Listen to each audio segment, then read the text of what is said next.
कल साधक चलो इस वक्त काठमांडू में श्री राम शरणम का उद्घाटन था। सुबह 5 बजे उन्होंने हवन का शुभारंभ कर दिया था।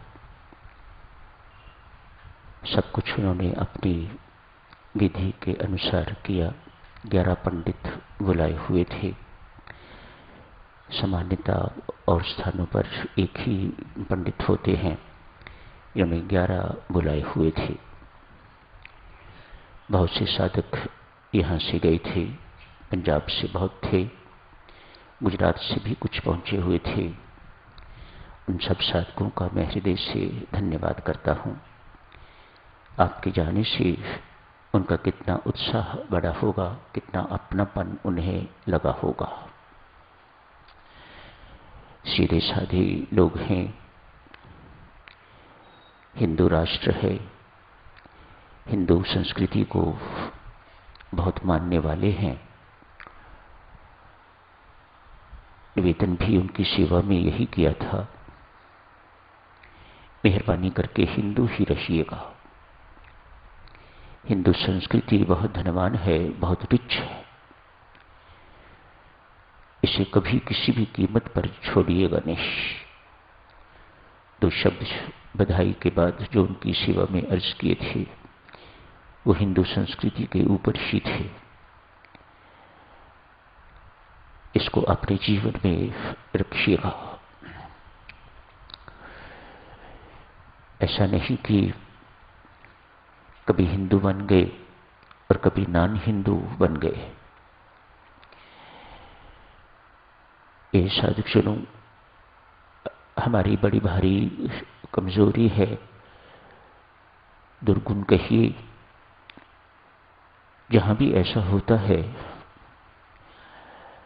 वहां कुछ न कुछ अप्रिय घटित जीवन में होता ही होता है। आध्यात्मिकता तो फिर जख्मी हो जाती है। आध्यात्मिकता को इंटैक्ट रखना चाहते हो साधक जनों तो हिंदू संस्कृति को त्यागिएगा नहीं। बहुत रिच है ये। हमारी परंपराएं, जो ट्रेडिशंस हैं हमारी, वह त्यागने योग्य नहीं है। मैं वह दिन देखूंगा कि नहीं देखूंगा, लेकिन एक दिन तो ऐसा जरूर आएगा, सारा संसार इस हिंदू संस्कृति को अपनाएगा। ये संसार जीवित ही तभी रह सकेगा यदि वह हिंदू संस्कृति के अनुसार चलेगा। पुरातन है, सनातन है साधु।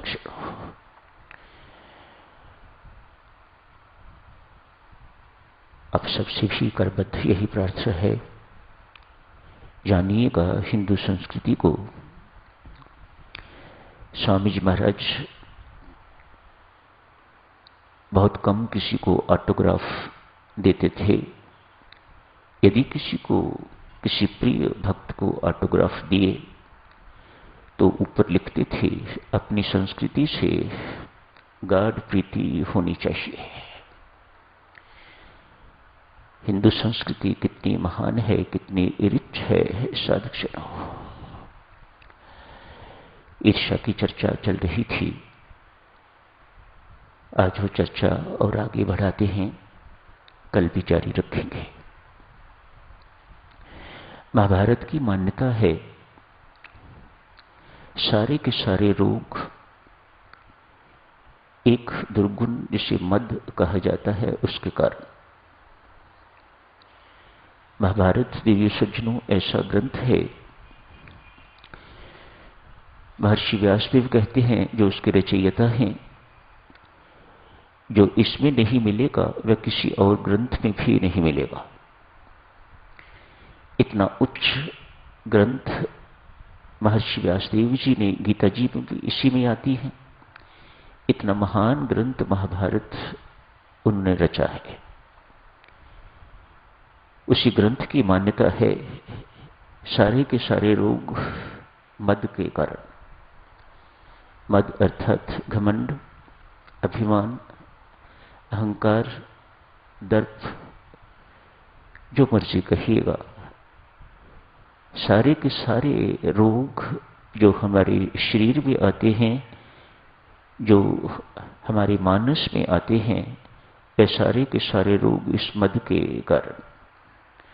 हो सकता है, मुझे पता नहीं, आई जस्ट गेस, हो सकता है महर्षि का आशय ये हो, शारीरिक रोग भी होते होंगे, मानसिक रोग भी होते होंगे, पर ही मेंट परहैप्स जिन रोगों का इलाज डॉक्टरों के पास नहीं है, जिन रोगों से वे डॉक्टर भी ग्रस्त हैं, उन सब रोगों का कारण मद है, अभिमान है।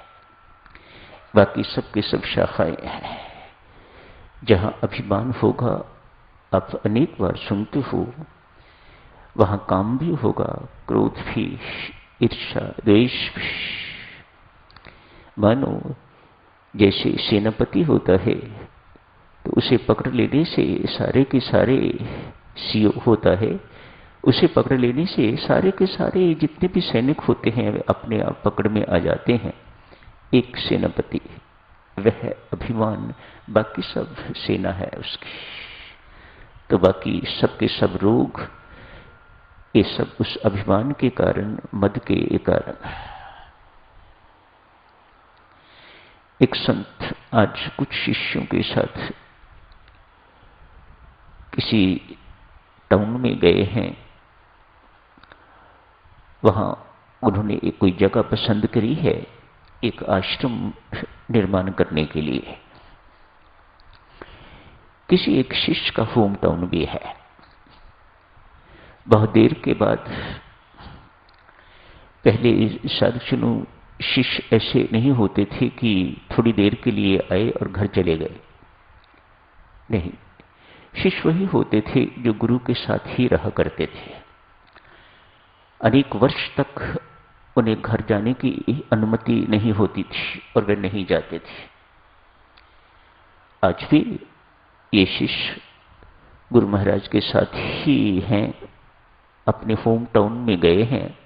संयोग की बात है कि उसी होम टाउन में गुरु महाराज आश्रम का निर्माण करने जा रहे हैं।